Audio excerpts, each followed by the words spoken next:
Hey everyone, and welcome to this special edition of BBYO Live. We're joined by Jewish teens from around the world to discuss the current political climate in Israel. If you'd like to send us questions to ask our panelists or answer some of our questions for yourself, please tweet them to @BBGMaskira and @GrandMaskir and join the conversation on social media using the hashtag Teen for Israel and join the global conversation.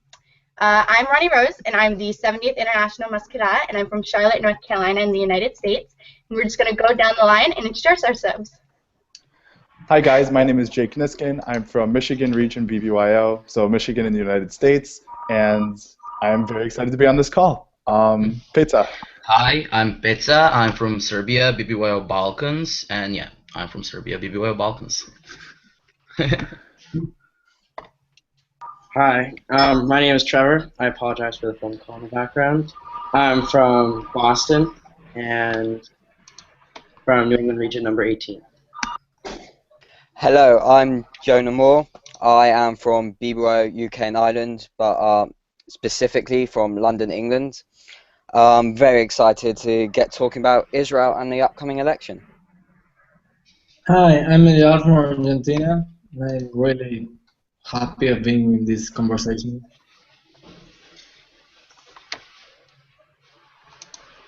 Bar, go ahead.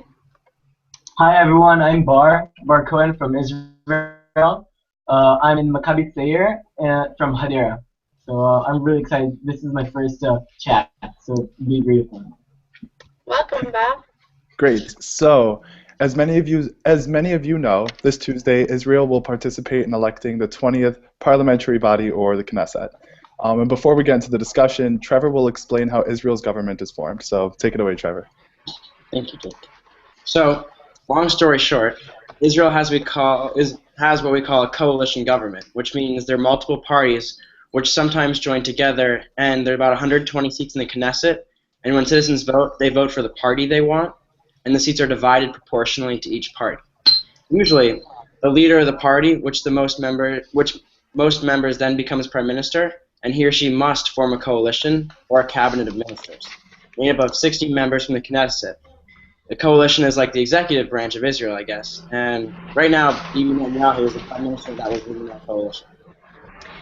Israel usually holds elections every 4 years, but if they see that the current coalition isn't working out, they can dissolve the Knesset and the coalition and move elections up. So in December, they decided to do that, and while elections were supposed to be in 2017, they were moved up to this Tuesday because a strong coalition couldn't be formed. So, does anyone know how all of this started and what's going on in the coalition right now? Why did this happen?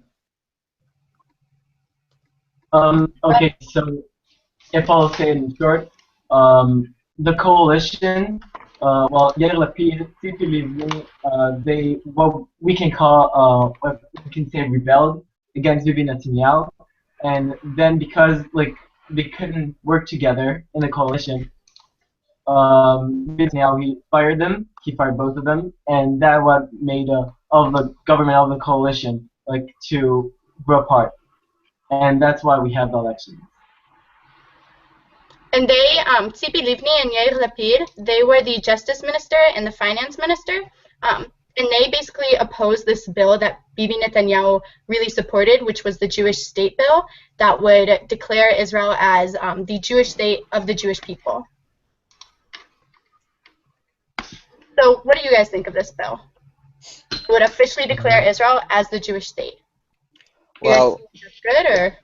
Yeah, so in my opinion, essentially Israel in many ways already doesn't really have a separation between religion and state. I mean, if you take certain laws, for example, if you're Jewish, you can make Aliyah. Just by proving you're Jewish, you can. For example, myself this summer, I'm making Aliyah simply because I'm Jewish. Someone who's not Jewish, they can't do that. Also, there's laws such as pigs in Israel. This is completely religious. There's no other reason for this to happen. They can't be raised on farms on normal ground. They have to be lifted up above the ground. So the entire life these pigs do that, and that's completely religious. So in many ways, there is no separation between religion and state, and in one way, a bill which introduces that isn't really necessary. But then, more to that than it not necessarily being necessary, forms like the idea and the argument as whether it's fair and right to create a Jewish state in Israel. I know that we have like a distinct majority of the population as Jews, but there's still a minority of other religions. There's a significant amount of Muslims, Jews, Christians, who also, particularly in the capital, hold even disproportionate amount of the population in comparison to the rest of the state. In the Knesset. Exactly. So Yeah. it isn't, if you are going to form a Jewish state and make sure there's no separation between religion and the state, you need to make sure it's undiscriminating against the other religions and the minorities within Israel. Now, guys, this bill would erase Arabic as an official language of Israel, just Hebrew. What do you guys think of that? Do you think it's discriminatory? I mean, I think it's not, because like in Arab countries, I mean in every other country where you have like, for how can I say, in Serbia, in part where I live, there's like 40 other ethnic groups of people. So, and the official language is Serbian, but they can go to schools in their language. So they can go to Hungarian school, or they can go to, I don't know, Russian school or something like that. So you have to make it like really work. And on the other side, you will not discriminate everybody. So you give them rights to learn, to educate themselves, to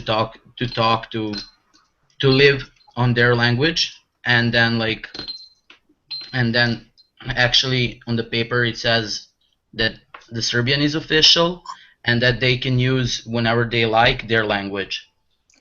And to until piggyback off of Peta's point, America's the same way. Our only official language is English, but there are many cities that operate solely on different languages, and we also offer to teach different languages in schools too. Yeah. So if Israel was to make Hebrew their only official language, that doesn't mean that they wouldn't teach Arabic in their schools, that they wouldn't operate in different villages with Arabic. So I don't think it's discriminatory as well. What do you guys think? I mean, that's what I said. I would like to go back to what Dora said.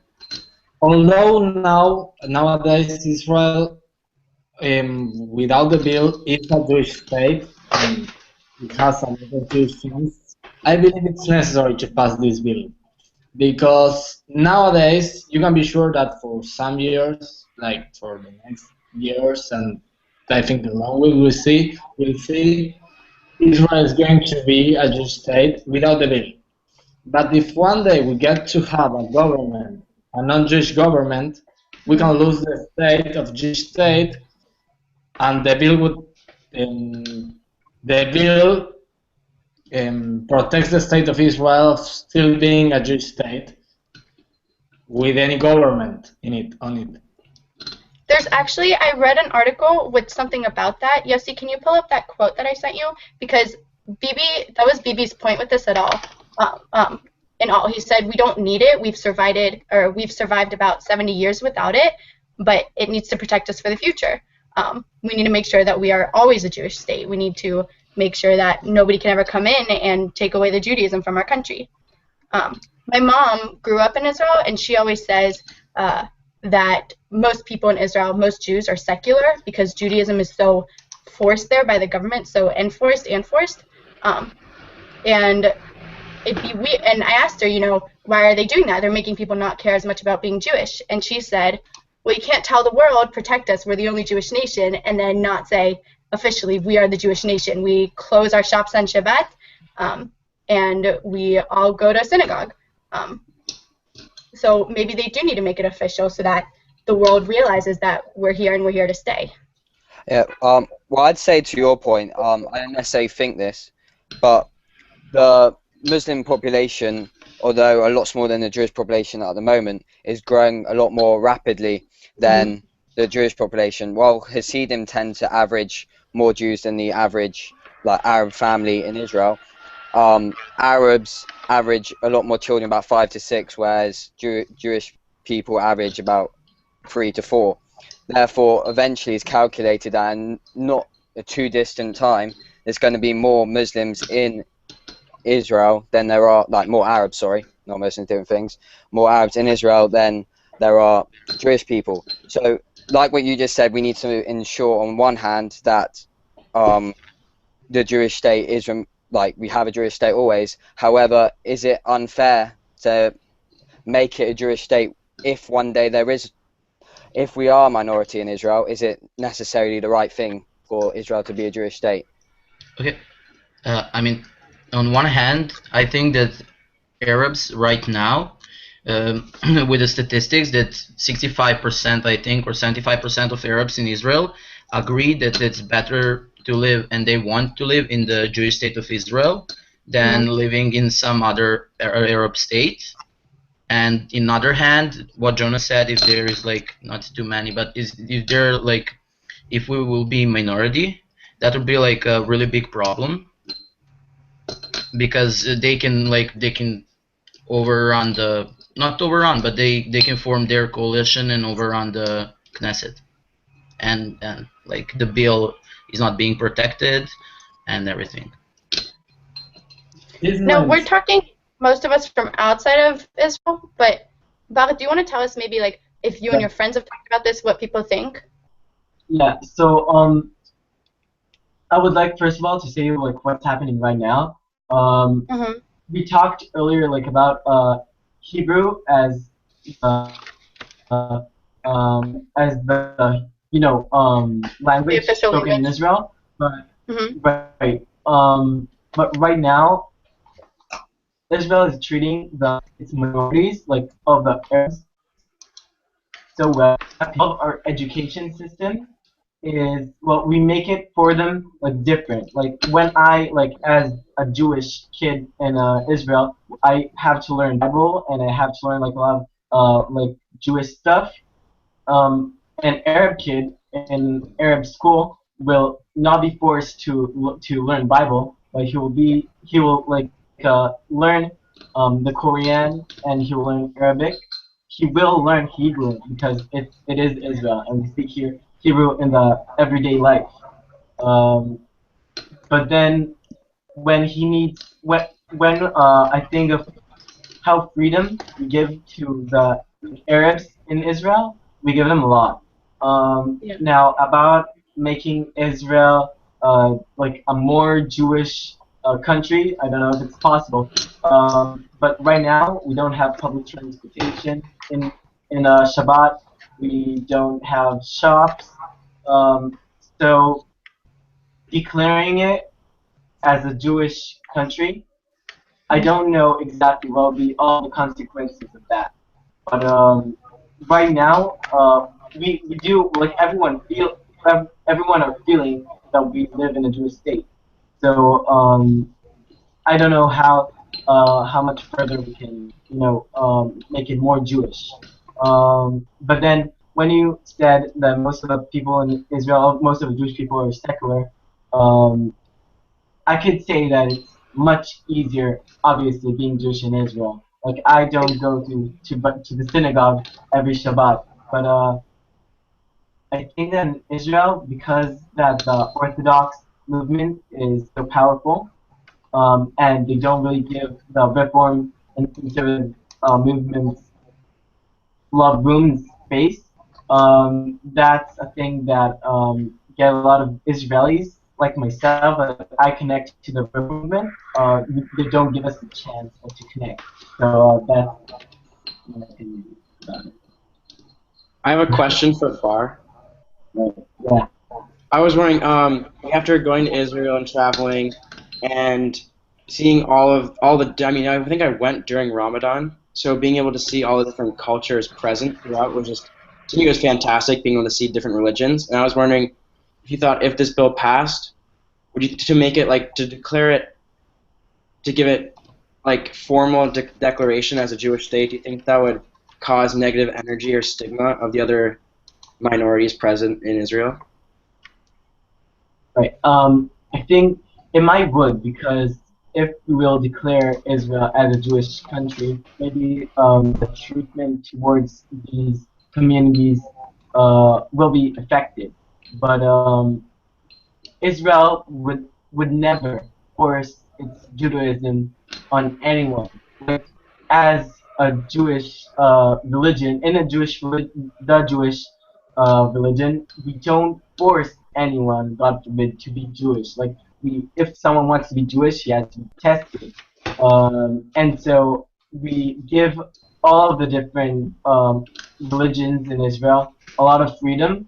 Like if you hire an Arab to your to work, then you have to give him like free time, like in his holidays, and like not by your holidays, because if he has Ramadan or every other holiday that he has, you're legally obligated to give him, like his holidays off and everything. Yeah, it's really like being in a minority in Israel. I don't think it's really it's I don't think that they feel like they're being forced to something. Israel prides itself in giving its Arab population more rights than their own country does. That's like one of the things that Israel is most proud of. Now, like when talking about this bill, it's important to talk about why it's being brought up in the first place. And one of the reasons why is because Bibi Netanyahu feels like the Arab Israelis are creating a country within a country. And Arabs can live in Israeli villages, but Israeli Jewish people cannot live in Arab villages. So he feels like this would disband that idea, and everybody would be free to live in the place of their choosing. I think it's also a response towards the war this summer. Like we all know that Gaza and the rest of and like many Palestinians were winning the media war, and it wasn't so much that like their weapons were hurting us, but the way they gained support around the world did. So now in retaliation to that, we're going towards using the media to say we are a Jewish state, to make that public knowledge and make it official, and that's all retaliation without weapons. Do you guys think that's it, or? Yeah. Okay, so now a lot of us have said that whether this bill passes or not, Israel's going to be a Jewish state. The stamps are still going to be certified kosher. It's a fun fact. I learned it on Twitter. Only rabbis can marry Jewish men and women together, and like Bar said, public transportation services and most businesses are shut down on Shabbat. So even if it doesn't pass, we're still going to be a Jewish state. So should we go in the... Yeah? Not only that, like, take the national anthem. If any of you guys know it well, we say Nefesh Yehudi. Like, in the national anthem, we emphasize that we are Jewish. Like, Nefesh Yehudi is a Jewish soul. And the flag is the Magen David. And the Talit. So, in our symbols is Jewish. Yeah. It's all Jewish, whether this passes or not. Yeah. So Yeah, should we move in the opposite direction? Should we separate religion from state, or should we keep it together? but the question is, keep for it how forcing it. long will you remain Jewish? Like, now you have a Jewish state, and we all agree that now Israel is a Jewish state.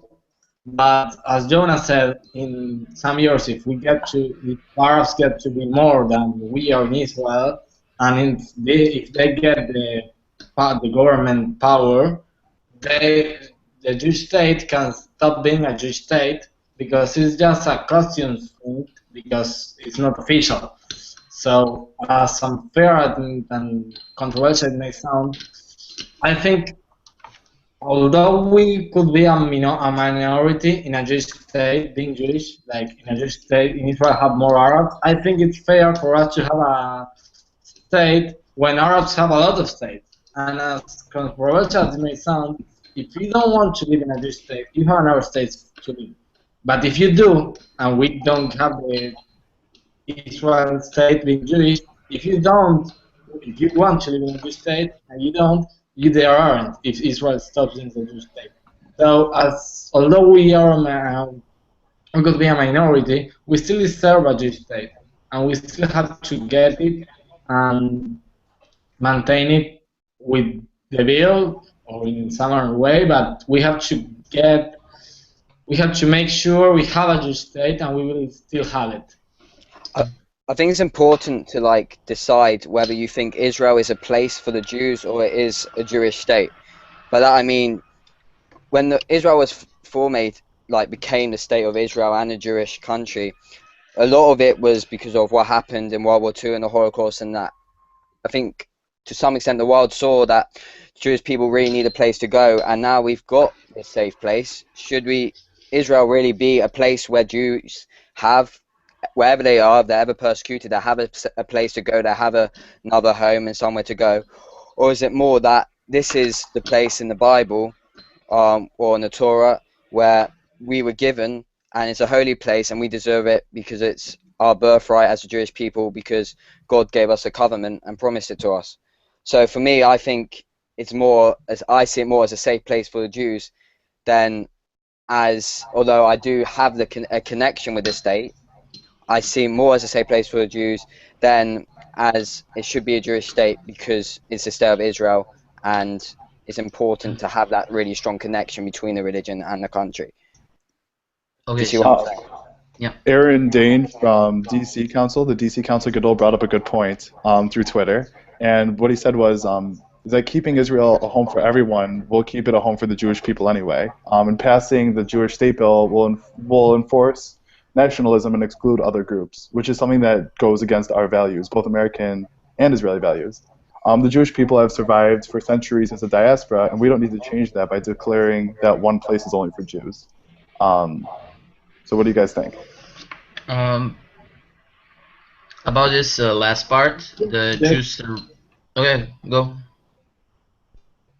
I think having a Jewish state, although we don't live in it, like only from us bar lives in Israel, having a Jewish state keeps you safe in case anything happens. Like, you have it. You know you can go and they will receive you, and you have it. If you don't, and we have been like what happened, like it happened before, I think we need it, and we need somebody to stand for Jewish values and for Judaism in an international way and throughout to the world, like in the UN and with our states and all that stuff.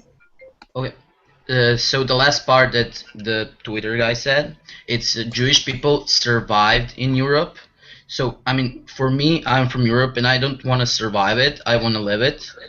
If you know what I get, if you know what I'm saying, I don't want to like survive through anti-Semitism and through being discriminated just because I'm Jew. I want to live. I mean, I personally want to live that way.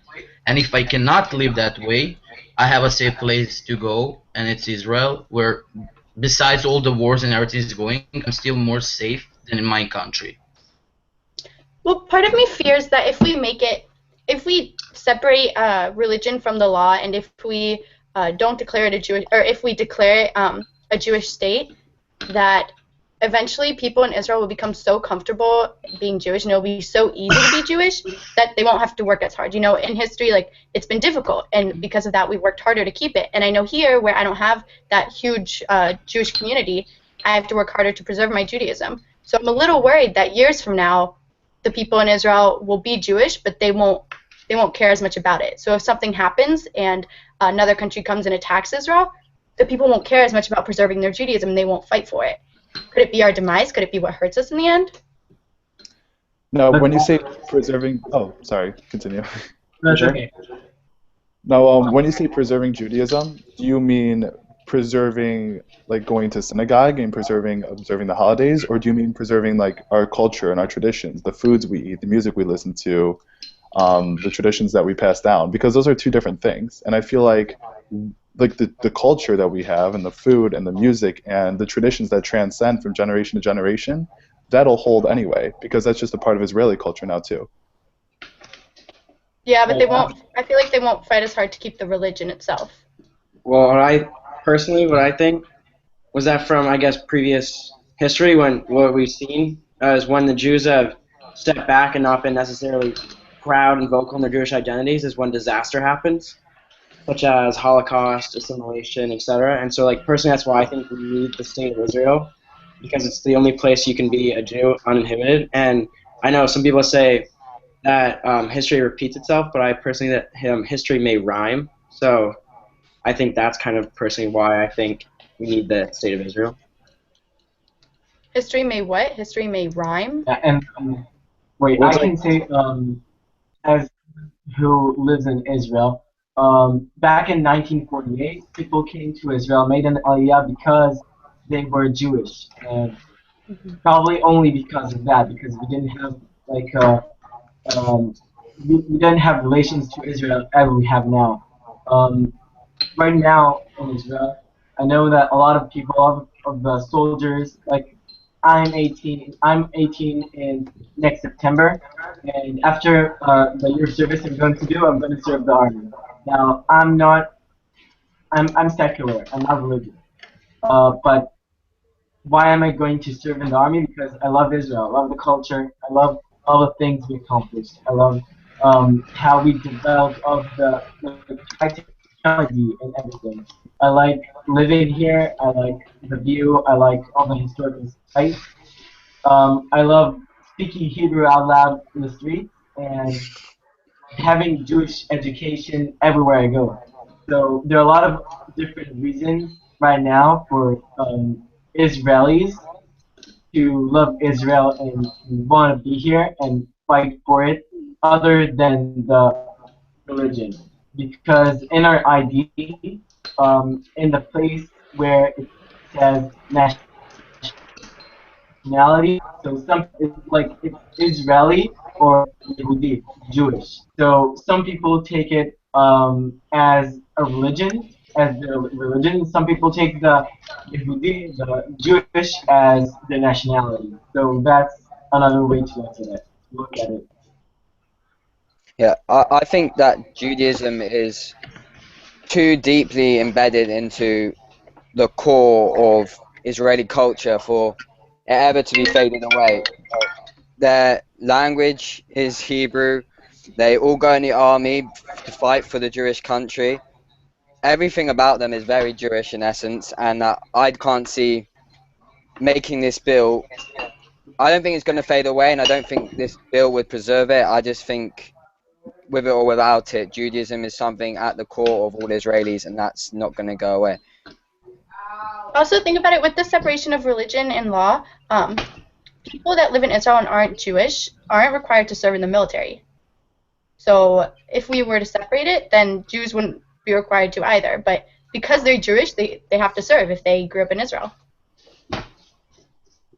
But then all the other people are obligated to do what we call national service. Like 3 years, but They're required to do non-military what? Can service, you say that again? but only like community service. National service. We call Yeah. it שירות לאומי, national service.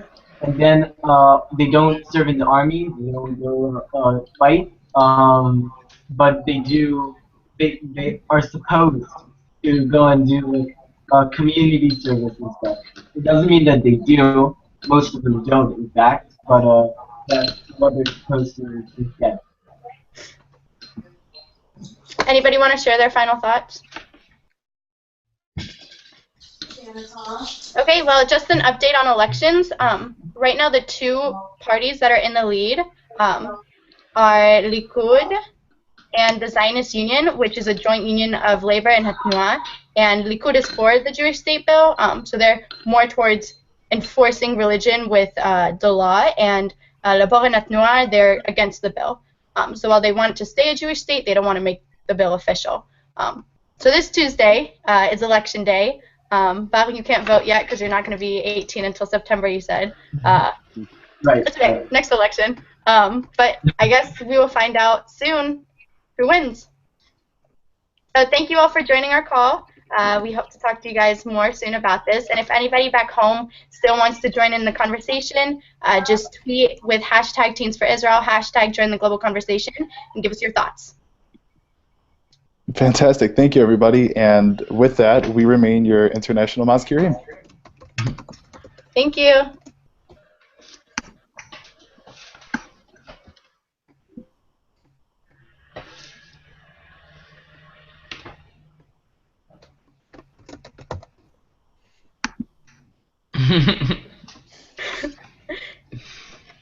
Jesse, you want to go offline now?